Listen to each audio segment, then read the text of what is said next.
Hey guys, this is how to turn off Windows Defender in Windows 10 or 11.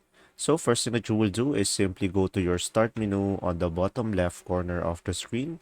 And now from here, just simply go ahead and go to the gear icon over here and just simply go to the settings.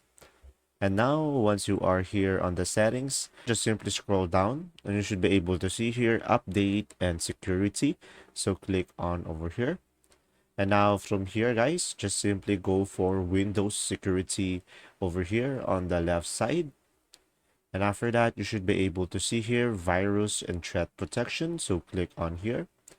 And now after that, you can just simply go for manage settings over here on the virus and threat protection settings. Go click manage settings.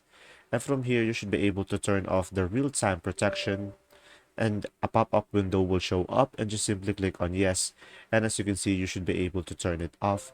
And there you go. If this video was helpful, please like and subscribe, and thanks for watching.